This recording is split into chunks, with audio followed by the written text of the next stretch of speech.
growing up raising tobacco or helping my parents raise tobacco, a lot different than it is today. We cut and house tobacco, we stripped tobacco with a lot of our classmates in school. When school was over for the day, we went to my parents and we worked in the tobacco patch until dark. We got our crop done, we moved to the neighbor's crop. That's how it was done then. Back then, we were all kind of pitching in. Everybody helped each other out to get their crops in. Now, you just about have to depend on the H2A labor force.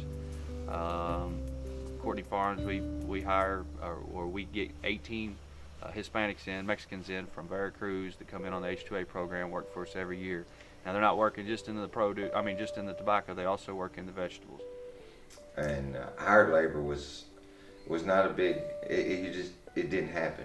All the farmers, I can still remember with Dad trading work with other local farmers. You know, everybody worked together. You took your tractors and your wagons, and you went and you worked in tobacco. And everybody worked. Nobody counted their hours. Nobody counted their sticks.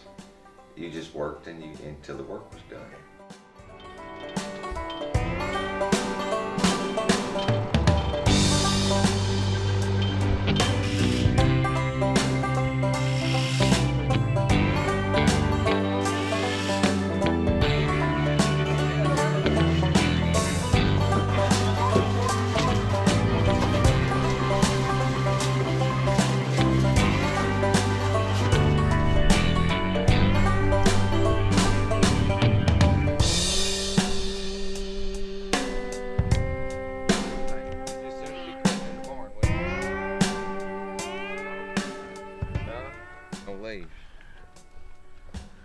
But it is thick.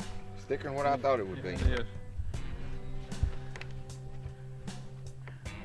Take two of that. That'll be we're just I didn't really work in tobacco until I was, 10, 11 years old. And then after that, it's been up and back.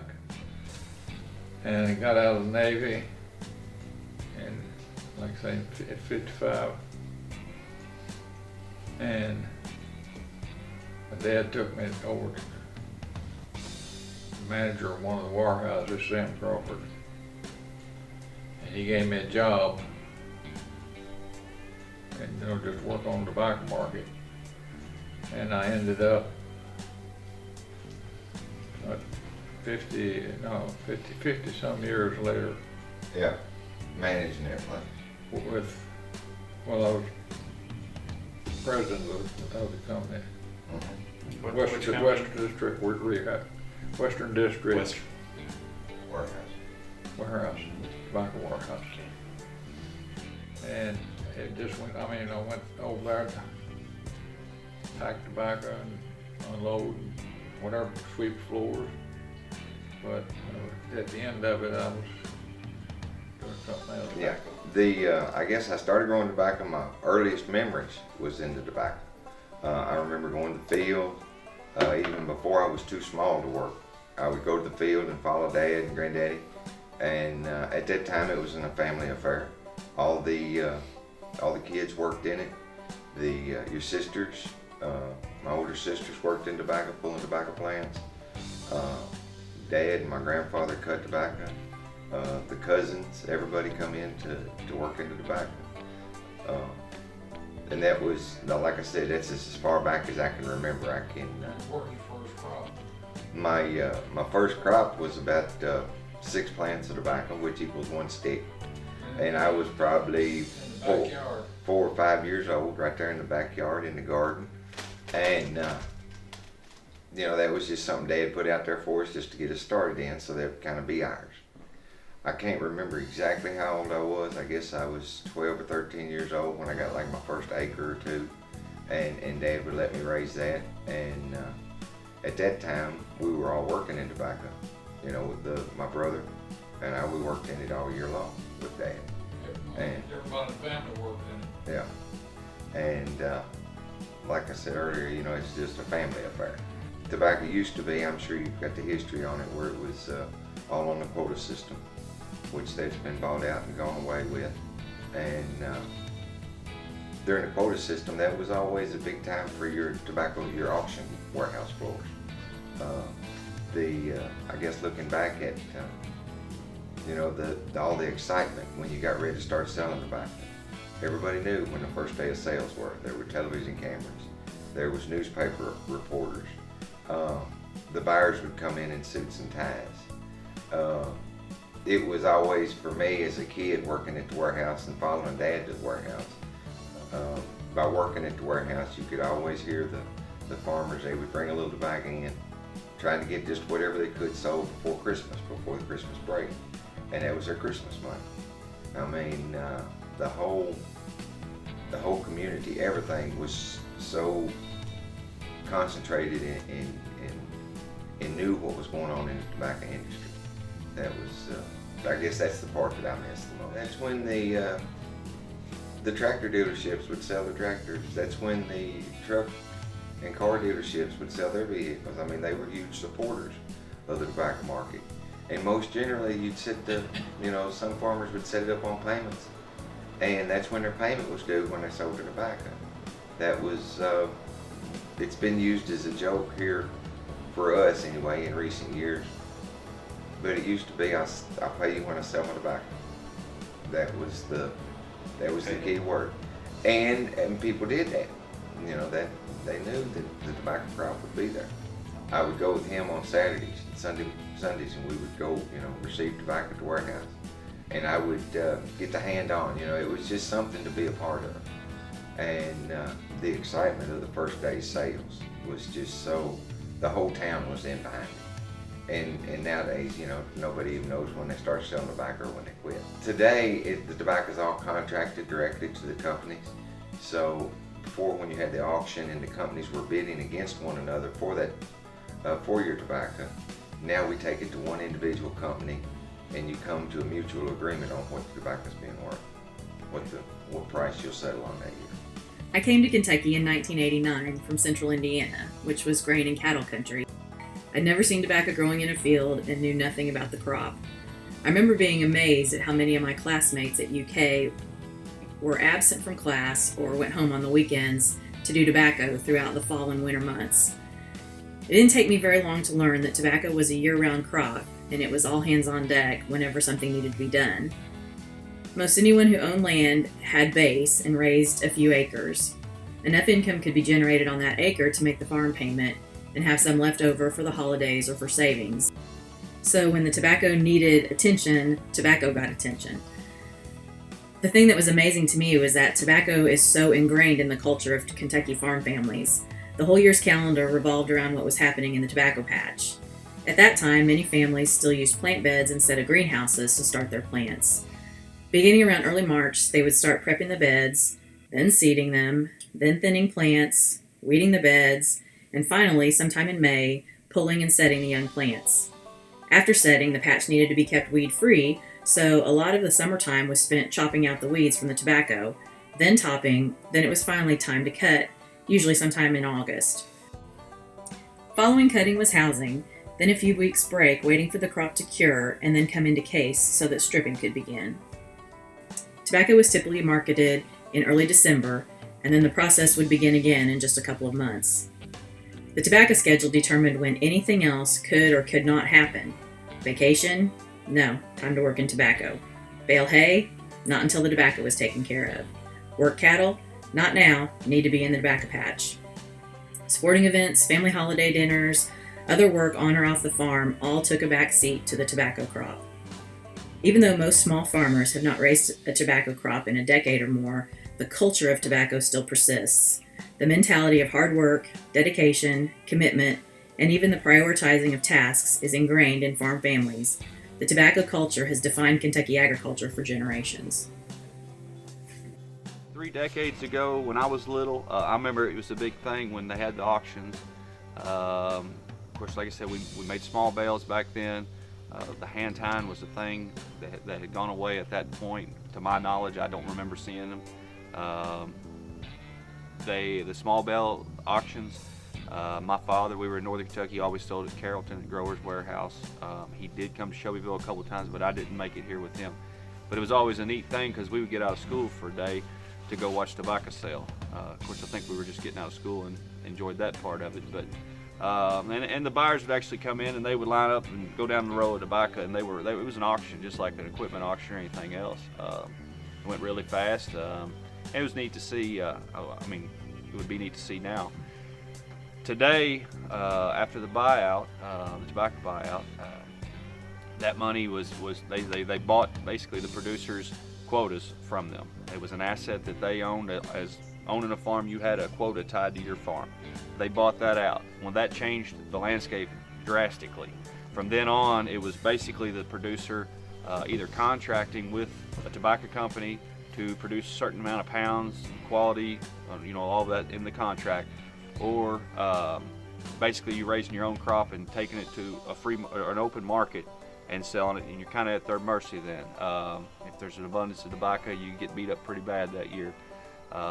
We found that the best way for us to do it is just to maintain those relationships with the tobacco companies and sell directly to them. That's probably the biggest change, I'd say. When the buyout came through, there was a lot of small farms, and a lot of them quit raising tobacco. They diversified into beef cattle, hay production, and even some grain. Some of them retired at that point. They used those buyout checks and paid off debt and maybe even retired. Street and all this was warehouse. All right, where's Equity Street then? That's down through here. Okay. Huh? What else you got in here? A lot of cigarette boxes. I don't know what's in that box there. I don't know. But about everything down here tied in with tobacco. Is that where they cut the plug at the store? Yeah.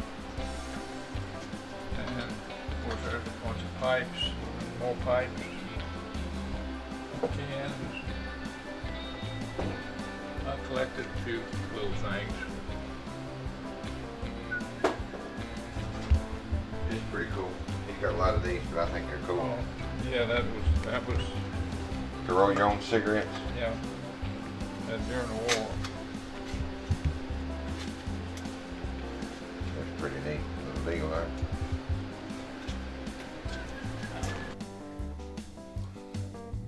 Kind of get on a scope of things, what things look like. For years we had about 7 acres tobacco between my dad's farm and my grandfather's farm, which where's my grandfather's farm here today that my dad now owns. We would, the 7 acres tobacco, and like I said, it was all family done. And every farm up and down the road had about, maybe some farms that didn't have but 2 or 3 acres. Some farms may have up to 10 acres, 15 acres. I can remember when I was 18, 20 years old, hearing of people raising 30 and 40 acres tobacco. And that just seemed like a lot of tobacco, and that was something we weren't used to. But when I graduated high school, and I guess in 1991, when I bought my first farm, that we were raising about 30, 40 acres tobacco. That it had increased that much, just since I was in high school. And I guess just getting down to the bones of it, how important tobacco is. You lived on what you made. You had your cattle, and you would sell a few cattle along, and that was some income for you. You would have some grain to sell. That was some income for you. Maybe some wheat straw. You'd sell straw bales, and that was income, what I could do for custom work. But when it come down to making the farm payment and making any capital purchases, that was all directly tied to your tobacco I account. raised my tobacco, and before, I guess you was raising it before I got out of the warehouse, wasn't it? Yep. But we've always been in tobacco all the way. Hate to see it go out, but you go over and look at where all the big warehouses was. And you look like nothing. We bought this 45 acres that we're standing on right here. There was not a building on it or anything, and in the process of buying it, we were trying to figure out how we were going to pay for it. And at that point, Burley Tobacco was still the best way for us to be able to pay for a farm. My father, that's how he paid for his farms, was 5, 6, 8 acres of tobacco every year. We had to do it a little differently. Like I said, the profit margins have changed a lot. The marketing process has changed a lot. The growing process has changed a lot. The varieties are completely different than what I remember growing up. You've got better chemicals. We've got better disease resistance. A lot of things have changed. We've had to relearn a lot of what I learned growing up, how to do it. Efficiencies have changed. The production, like I said, it's gone to having the migrant workers. Without stepping on any toes, there's not much of a workforce out there anymore that wants to work on a farm or work in tobacco. So we're basically forced, if we want to raise the crop, that we're going to have to get the H2A guys here. I think tobacco is going to be around for a long time still. I know there's a lot of controversy, a lot of people fighting, the tobacco companies fighting, the labor unions are fighting.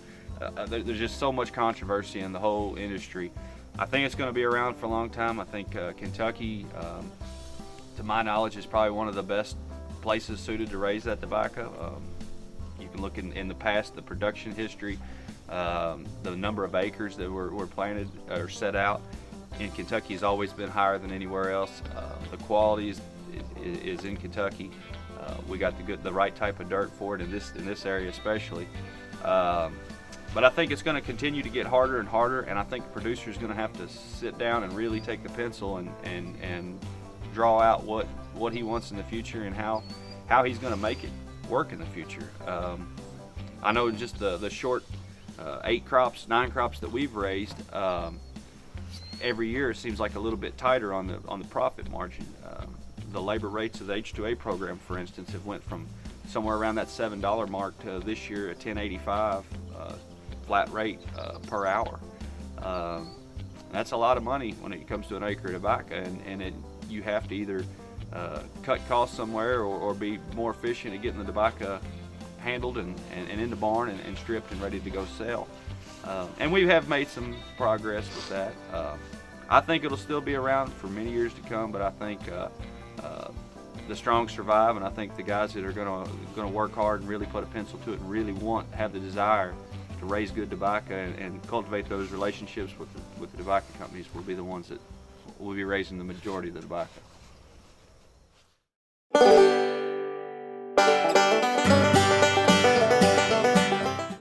Today we're going to do the process of hand-tied tobacco that was around for over 100 years in the earlier days of tobacco. The modern processes has taken over now, but in the early days you stripped it off the stalk one leaf at a time, making sure that you kept the stems straight and good and even, because that was part of the selling process, that it had to look good in order to sell good. You graded it in 3, 4, 5, maybe sometimes even 6 grades of different leaves of different textures, and you actually pulled those off and kept them in a separate hand. Each fellow down the table was pulling a different grade. So the first man would be taking the trashier leaves off the bottom of the stalk and be putting them in the hand, and then he would pass the stalk to the next man, and he would be pulling the lugs, the longer, prettier leaves. And then further down the table, the third man down would be pulling the reds, and then the tip leaves would be the top of the stalk. So most of the time it was either 3, 4, 5, and sometimes 6 grades, depending on how the buyers wanted it. But once you got a hand, we call this a hand, once you got a hand pulled off, then you picked 2 nice leaves that was in good order, as we called it back then, good condition, that the stem wouldn't break in. You folded them to make a ribbon, if you will, and you wrap that around, keeping it good and snug, squeezing as you go, and you keep the stems to the bottom to where that, when you got the hand tied, then this hand would be put on a tobacco stick. So you sort of separated it a little off to the side, and you tuck these ends of these leaves through, and then you pulled it over a little and separated it where that your stalk would be holding that. When you put it on the stick, this would be holding it in place where it would set up, and then it was pressed Then it was taken to the warehouse, mashed out really nice flat. Then it was taken off the stick and put on a basket. The Shelby County Historical Society preserves and promotes knowledge and appreciation of Shelby County and Kentucky history.